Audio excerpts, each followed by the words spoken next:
Hello, and welcome to Book 5, Chapter 18 of You Should Be Reading Maybe.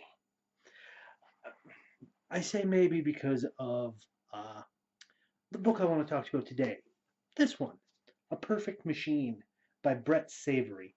Now, this book initially caught my eye because of the rather interesting cover, as you can see, um, and the description on the back.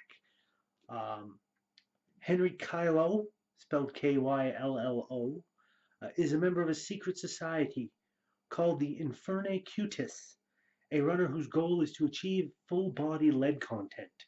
He's chased through the city every day by hunters whose goal is to shoot the runners, with the threat to both sides that if they do not participate through a mysterious force no one understands, one of their loved ones will simply vanish from the face of the earth.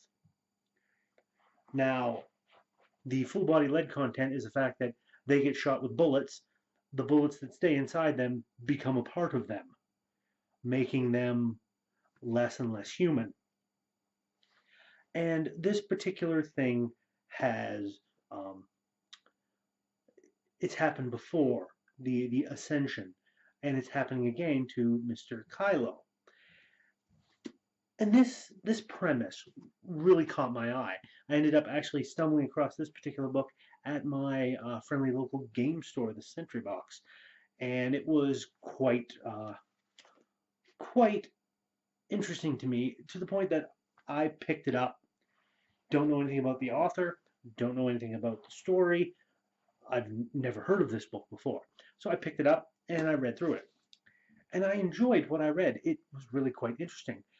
There is a friend of his who is also a runner who ends up getting killed early on, but his ghost stays around, following Henry around as he's starting to undergo his transformation. Because on the same night that his friend dies, he gets the last bullet he needs shot right into his head, and it's changing him. There is a young lady, a nurse named Faye, that kind of flirts with Henry, and there's maybe a bit of a romance brewing there between them. Who ends up helping him? There's the head of the runners, Palmerson, I believe it is his name. There's the head of the hunters that hunt them. Normal people seem to be able to interact with them, but afterwards, the memories of it just fades from their mind, just drains away. There's someone trying to uh, expose these runners and hunters to the world, trying to get them out there, but also looking for revenge for some unknown reason. There's a whole story involving it. And then Henry Kylo, starts changing. He ends up becoming a metal being, slowly evolving into something else. And it's up to Milo, his friend, the ghost, and Faye to protect him until he can be evolved. And it's really quite interesting. The world that this all takes place in uh, really grabbed my interest, grabbed my attention. Uh, the way everything was built up, slowly building and then getting faster and faster as we approached the end of the book. It's not a very long book either. Uh, and I enjoyed it. It was quite fascinating until the ending. And the ending hit and kind of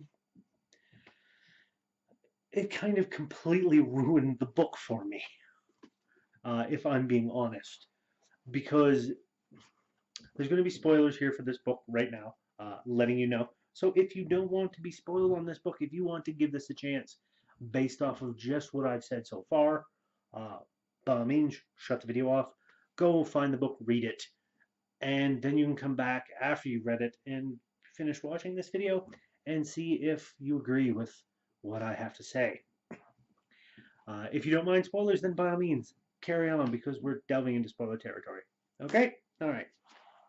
So, this particular book, uh, it gets to a point where Mr. Kylo is growing bigger and bigger, more mass. to the point where he is literally a giant. He bursts out of a building, an apartment building that he's in. He's several stories tall, walking down the street, hiding as he's changing and whatnot.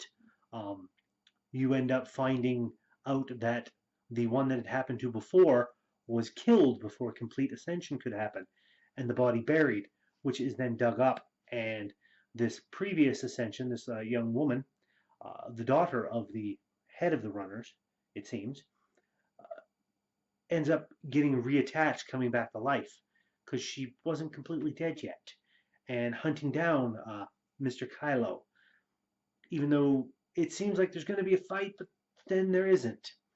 Uh, the two friends, Milo, who is a ghost but seems to have been brought back to life somehow through some power, um,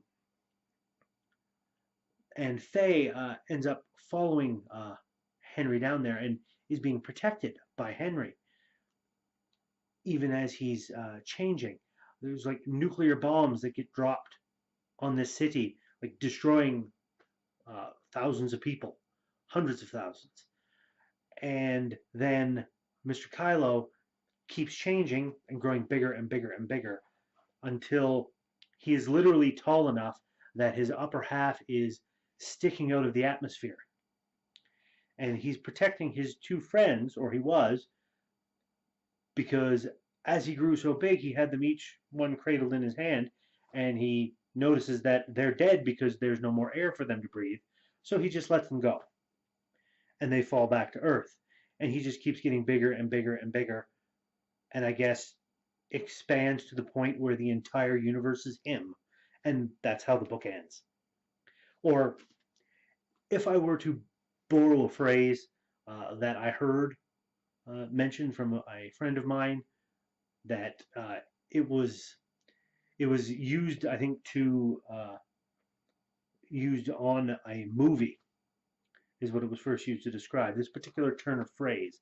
That the book doesn't end so much as it terminates, and it was when I heard that from my friend, I was like, yeah, that's very fitting for this book because it spends all this time building up this relationship between Henry and Milo and Faye, and to the point where Henry just doesn't care anymore because he's now not even human, and they both die completely ignominiously.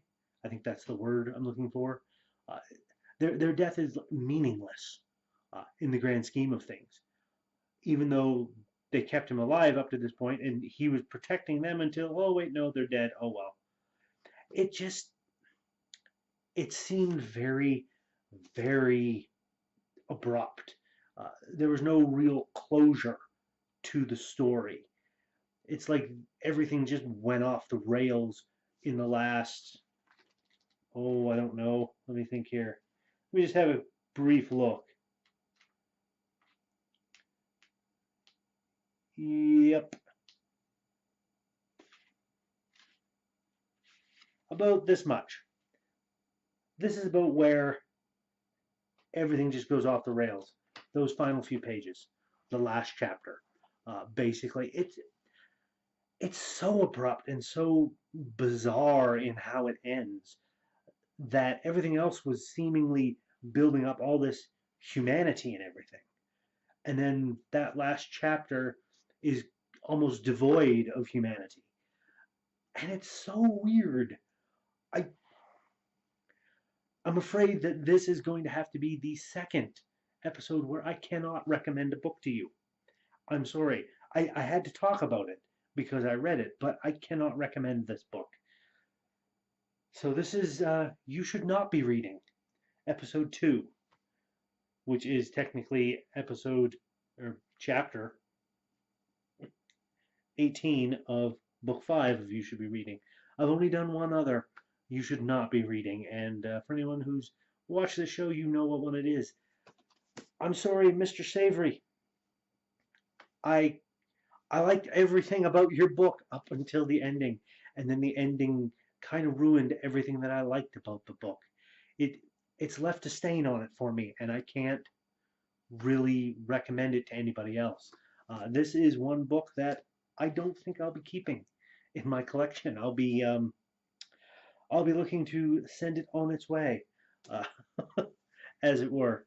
So that's going to be it for this episode of You Should Be Reading. Thank you all so much for watching.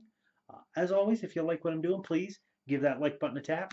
Give that subscribe button a tap as well if you haven't already, so you can be kept apprised of when I do new videos. And throw a comment in the comment section. Have you read this book by Brett Savory? What did you think about it? Have you read any other books of a similar vein? Not bad, I hope, that you think I might be interested in. Throw them in the comment section. Let me know. I would love to get a discussion going with some people. And until next time, you should not be reading A Perfect Machine by Brett Savory, unless you really, really want to. And then I'm not your daddy. I ain't going to tell you what to do. So do all that, and I'll see you next time.